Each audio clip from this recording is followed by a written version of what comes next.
Hello, knowledge seekers. In this episode of 20-Minute Books, we delve into Empire by Niall Ferguson, a riveting exploration of the British Empire's expansive influence and complex legacy. Published in 2003, Empire traces the empire's evolution from its 17th century origins to its decline in the 20th century, examining both the achievements and controversies that accompanied its reign over nearly a quarter of the world's population.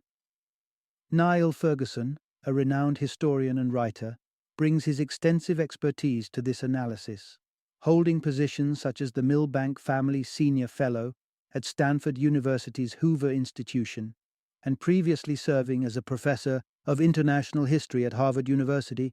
Ferguson has authored several best-selling books, including Colossus, The Rise and Fall of the American Empire, and Civilization, the West and the Rest. His detailed research and compelling narrative style shed light on how the legacy of the British Empire continues to affect global politics and economics today. This book is a must-listen for history enthusiasts, individuals interested in the impacts of colonialism, and those curious about the intricacies of the world economy. Join us as we unpack the storied past and enduring impact of one of history's most formidable empires in just 20 minutes.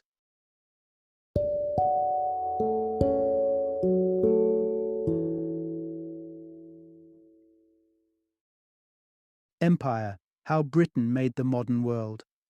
Introduction: Exploring the shadows and lights of the British Empire.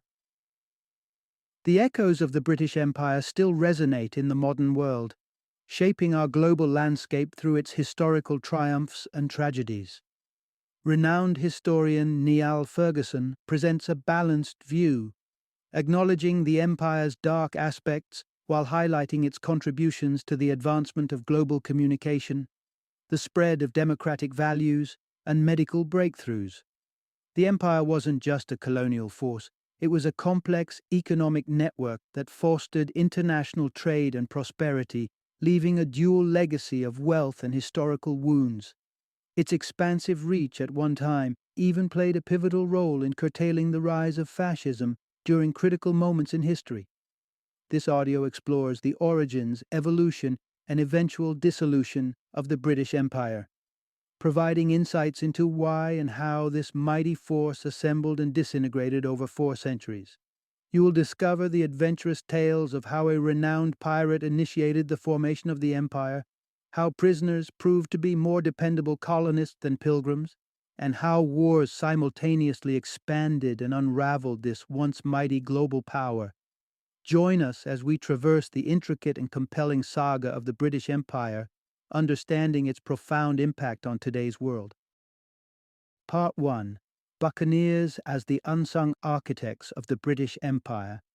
As the saga of colonialism unfolded across the globe, England was initially a spectator, observing the imperial strides made by Spain and Portugal in the Americas. England, lacking its own empire, initially took on the role of disruptor rather than direct competitor. The focus here is clear. Buccaneers played a pivotal role in seeding what would grow into the British Empire. During the 16th century, England's envy was palpable as it watched Spain accumulate vast wealth and influence through its exploits in the New World. Spain's success wasn't just in treasures. Its spread of Catholicism also posed a cultural and religious challenge to England, which preferred its Protestant ethos. In response, England didn't initially aim to colonize but to challenge Spanish dominance by intercepting its gains. This led to the practice of privateering, a formalized type of piracy endorsed by the Crown. English ships, which initially returned from the New World empty-handed, soon received royal backing to seize wealth from Spanish territories and vessels. Queen Elizabeth formally endorsed this aggressive strategy to disrupt Spanish hegemony and secure a footing for England in global affairs. Among these state-sanctioned privateers, figures like Henry Morgan and Christopher Newport emerged as Crown-approved agents, turning piracy into a profitable arm of national strategy. Their exploits were not merely about plunder. Newport's 1599 raid on a Spanish colony in Tabasco, Mexico, despite costing him an arm, ended in significant loot, demonstrating the potential of such ventures. More consequential were Henry Morgan's daring assaults on Spanish territories in what are now Cuba, Panama, and Venezuela during 1668.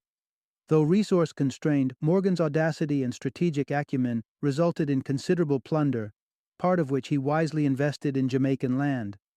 This investment transitioned Jamaica from a mere outpost to a fortified colony, pivotal in the cultivation of sugarcane, thereby sowing the seeds of an empire. With Morgan as governor, Jamaica became one of the first established colonies under the British flag, a direct outcome of buccaneer-driven imperialism.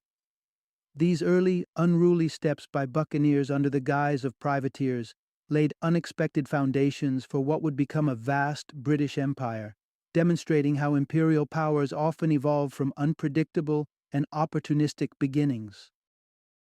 Part 2. Commerce fuels the expansion of the British Empire. The craving for sugary treats among the English populace in the 18th century was more than just a fond indulgence. It was a potent force driving the expansion of the British Empire. As the desire for sugar, along with coffee, tea, tobacco, and cotton grew, so did the British stake in global commerce, underscoring the empire's growth through burgeoning consumer demands. The catalyst for this explosion in trade and consumption was the East India Company, pivotal in supplying the insatiable appetite of the British. Initially, England faced stiff competition from the Dutch counterpart, the Dutch East India Company, just 2 years its senior.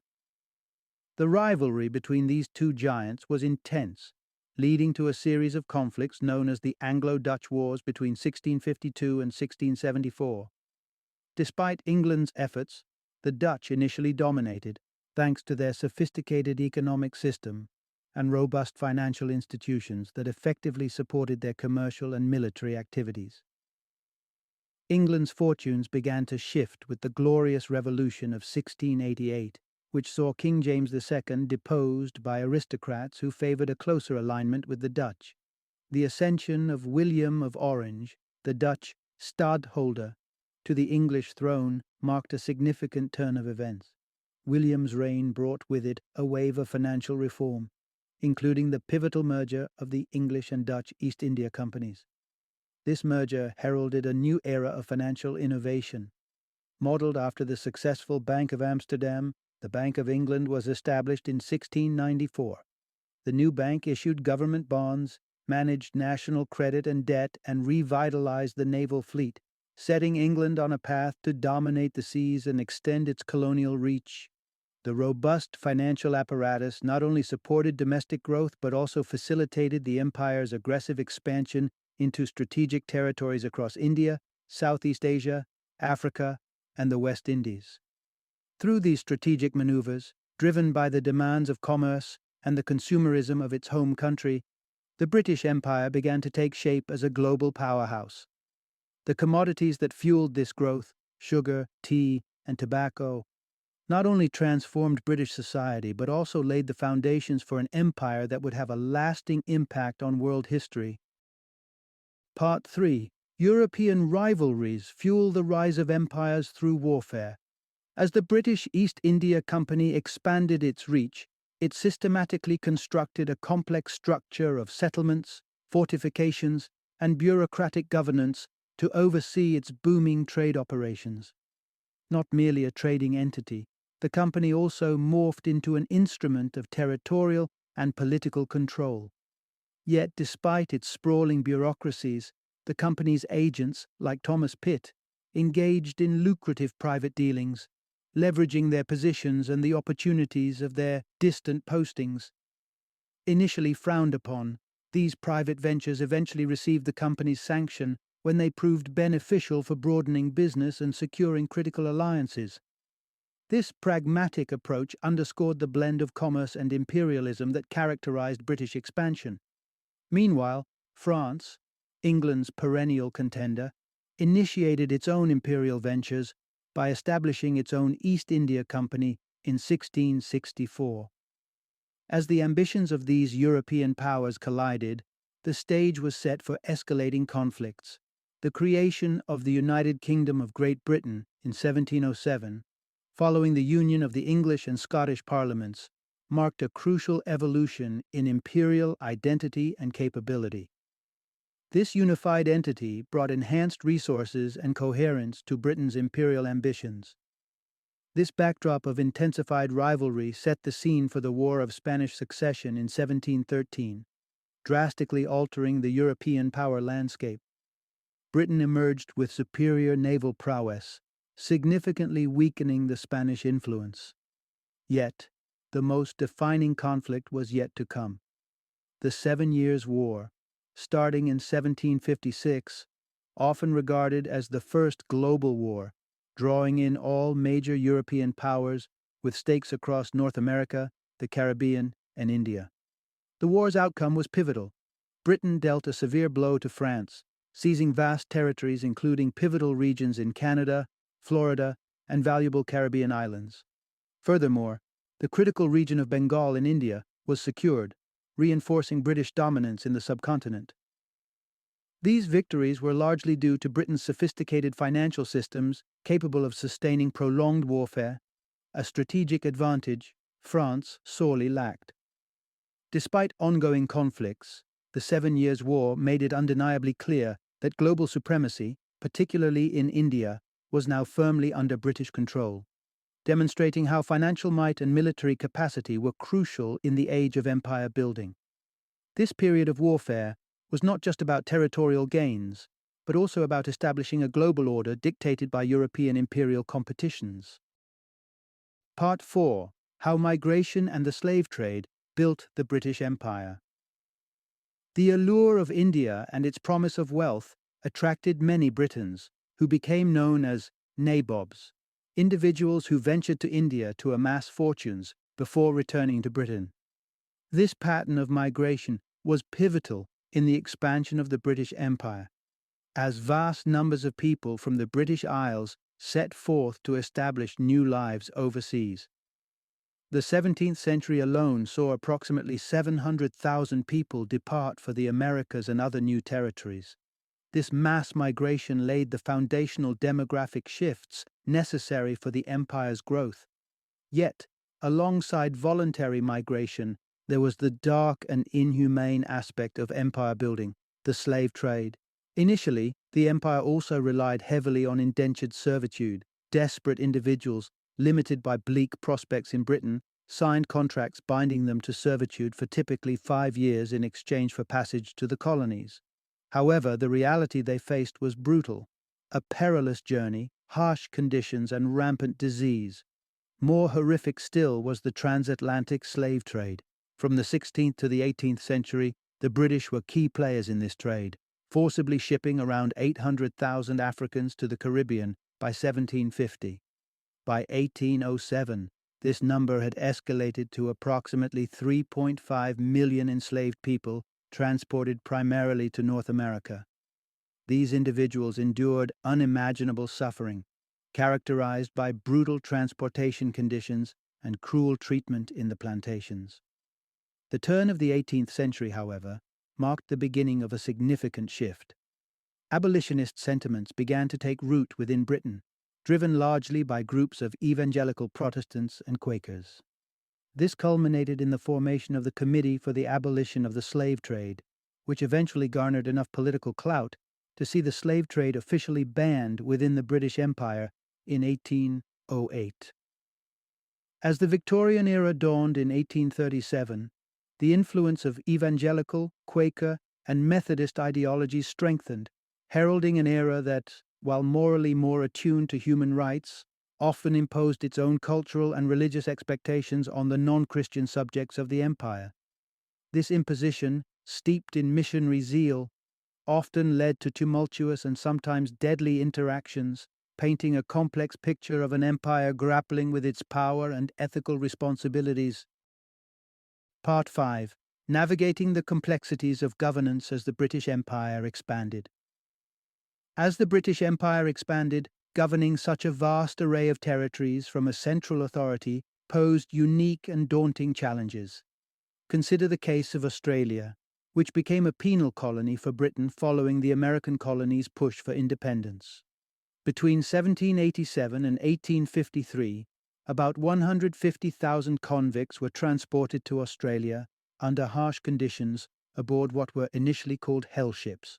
Over time, however, these exiled felons managed to forge a thriving community, transforming their once grim destination into something resembling a boomtown.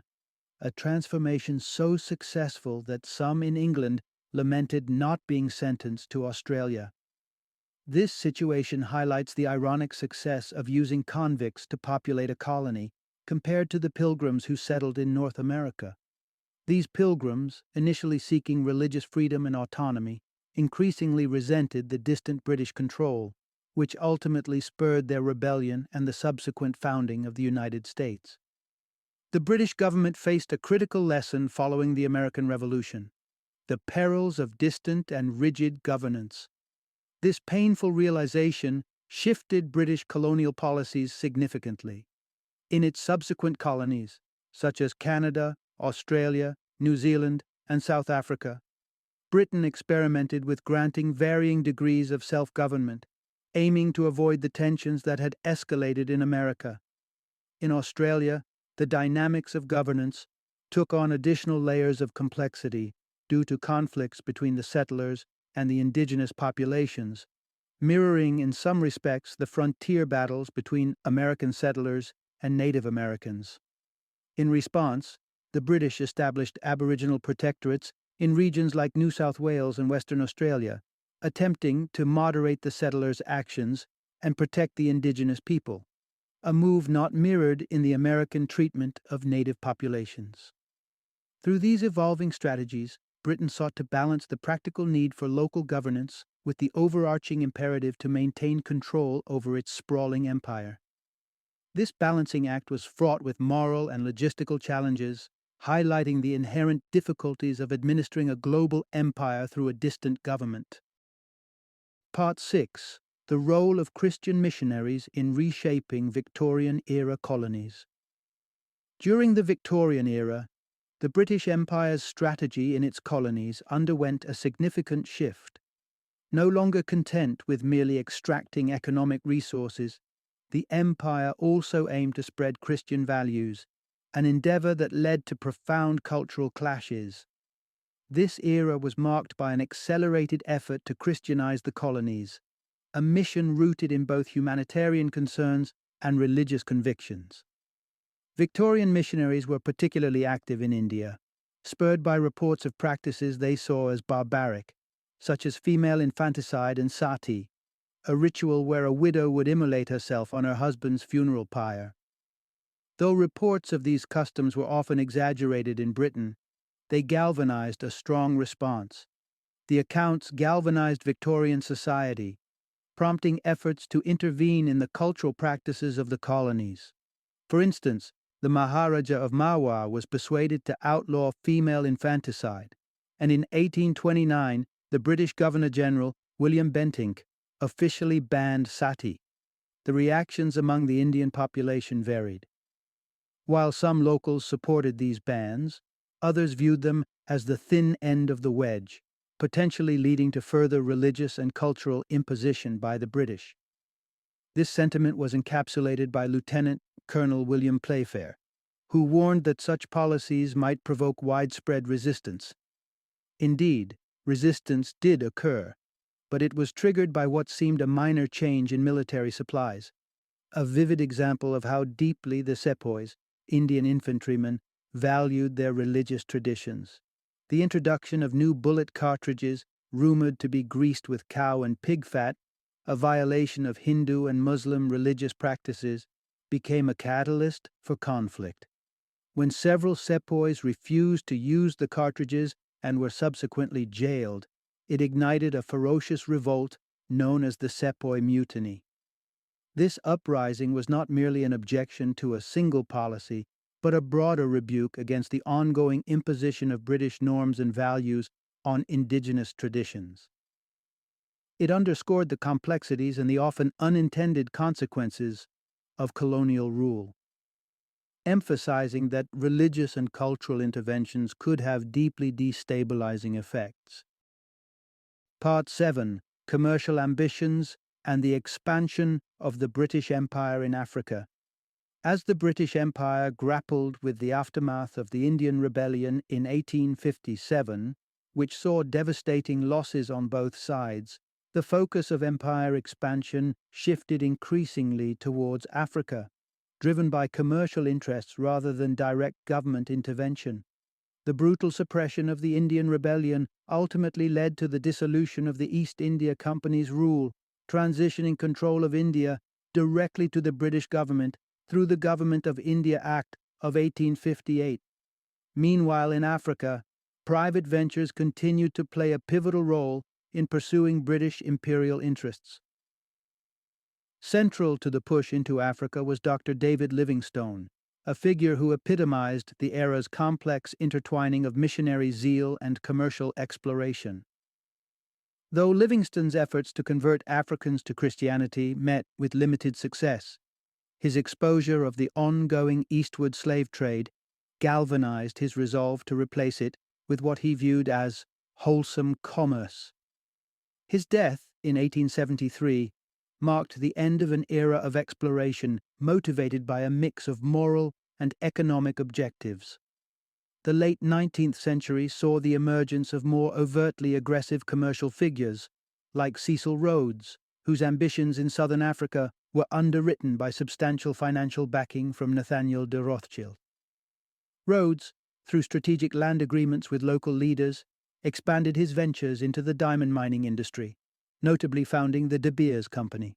His dealings, however, often misrepresented the true scope of the agreements with indigenous leaders, leading to significant exploitation and conquest. Rhodes' use of the Maxim gun in 1893 to decisively defeat the Matabele army exemplified the lethal efficiency of European military technology, allowing relatively small forces to dominate much larger local armies.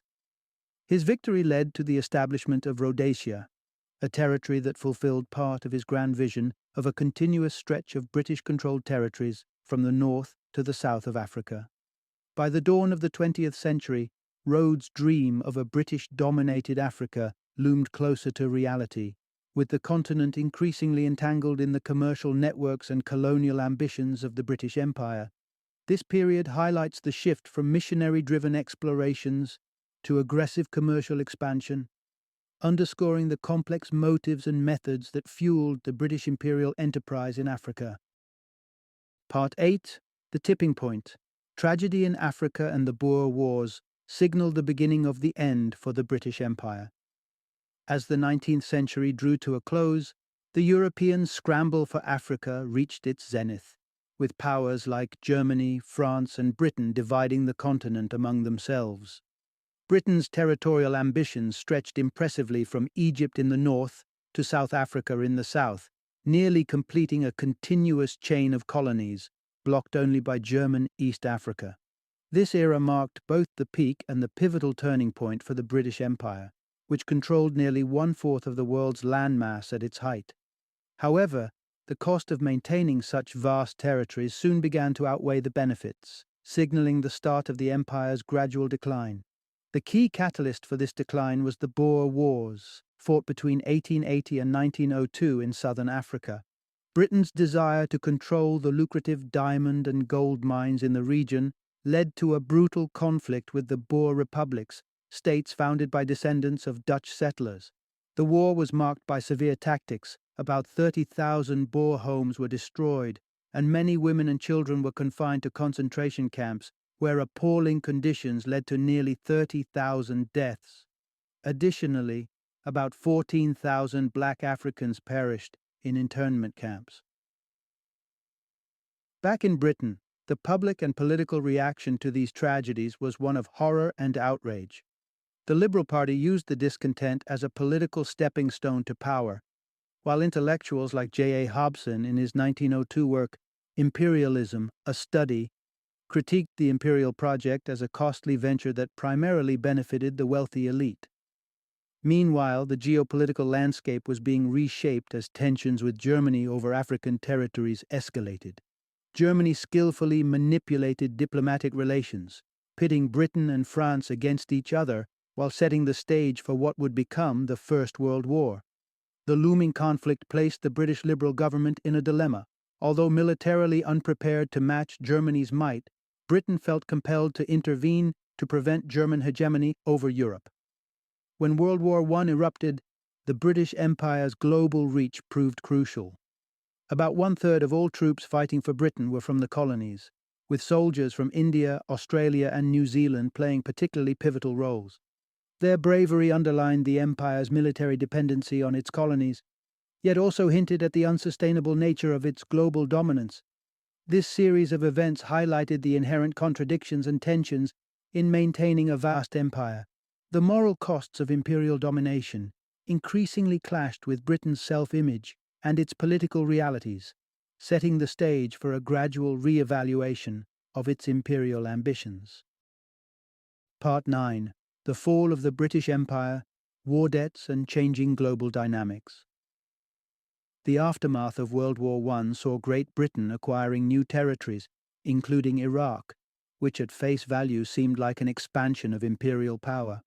However, the financial burdens incurred during the war began exerting immense pressure on the nation's economy. The cost of managing Iraq alone in 1921 was a staggering £21 million, surpassing the entire healthcare budget of the UK for that year. This financial strain highlighted a fundamental issue. The empire was becoming more of a liability than an asset. As the world plunged into World War II, Britain's unpreparedness became starkly apparent. Despite its vast empire, Britain's military was outdated, still reliant on horses, while Germany boasted advanced tanks and artillery. The British Empire, stretched thin and financially drained, seemed on the brink of collapse. Yet, during World War II, the Empire's troops again proved pivotal. Approximately 5 million soldiers from across the colonies rallied to support Britain, reflecting the still significant military contributions of the Empire. But this time, it was the United States' involvement that turned the tide of the war, positioning America as the new architect of global affairs. Post-war, Britain faced a stark reality. Saddled with colossal debt and the urgent need for national rebuilding, maintaining an expansive empire was no longer feasible. Moreover, American leaders like President Roosevelt and General Eisenhower were vocal critics of colonialism, linking it explicitly to conflict. Roosevelt's assertion that the colonial system means war underscored a growing international disdain for colonial practices. The inevitable decline of the British Empire accelerated when India, the jewel in the crown, gained independence in 1947. This milestone heralded a new era, leading to the formation of the Commonwealth, a voluntary association of 54 nations including Canada, Australia, and New Zealand, which sought cooperation and mutual benefit rather than dominion and exploitation. As the world shifted towards a globalized economy, the narrative around empire building underwent significant re-evaluation. The era of the British Empire left a mixed legacy, prompting critical reflections on whether a new form of cooperative global engagement could avoid the pitfalls of traditional colonialism. In the contemporary international framework, dominated by organizations like the United Nations and a complex web of diplomatic relations, the idea of empire has become an anachronism, replaced by a more nuanced understanding of global interdependence. The British Empire's rise and fall serve as a cautionary tale about the costs of overreach and the potential for a more equitable global order. Final summary. The saga of the British Empire unfolds as a dramatic chapter in world history, characterized by both conquest and commerce. Starting from its early days, the empire was catalyzed by adventurers and privateers like Henry Morgan, whose exploits in Jamaica laid the groundwork for Britain's overseas expansion. Fueled by a burgeoning demand for foreign luxuries like sugar, tea, and tobacco, entities such as the East India Company played pivotal roles in establishing British footholds afar. which were eventually absorbed into the empire. Competition with European rivals like France intensified conflicts such as the Seven Years' War, which reaffirmed Britain's dominance by securing crucial territories like India. Despite setbacks like the loss of the American colonies, Britain compensated by strengthening its grip on regions like Canada, Australia, and New Zealand. The turn of the 20th century brought further expansion into Africa, although the human cost of these ventures sparked significant backlash within Britain itself, challenging the moral and political justifications for imperialism. The toll of two world wars proved unsustainable for the empire both economically and politically. The immense costs involved, coupled with evolving international attitudes towards colonial rule, led to a gradual dismantling of the empire. The aftermath of the Second World War and the critical stance of emerging powers like the United States catalyzed the decolonization process, most symbolically marked by India's independence in 1947. Today, the legacy of the British Empire is viewed through a complex lens, as globalization posits a new type of international relationship based on economic cooperation and mutual benefit. Yet the shadows of colonialism continue to influence perceptions and policies. The historical footprint of the British Empire serves as a profound reminder of the impacts of global dominion, highlighting both the potential rewards and the profound costs associated with attempts to wield power over diverse peoples and cultures across the globe.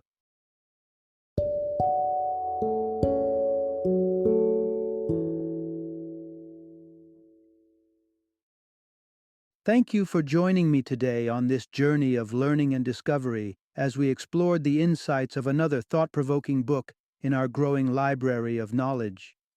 If you've enjoyed our time together, please take a moment to follow our podcast, give us a 5-star rating, and share 20-minute books with other knowledge seekers. Your support truly means a lot. Don't forget to join me again in the next episode, where we will delve into another enriching book. Until then, happy reading and happy listening.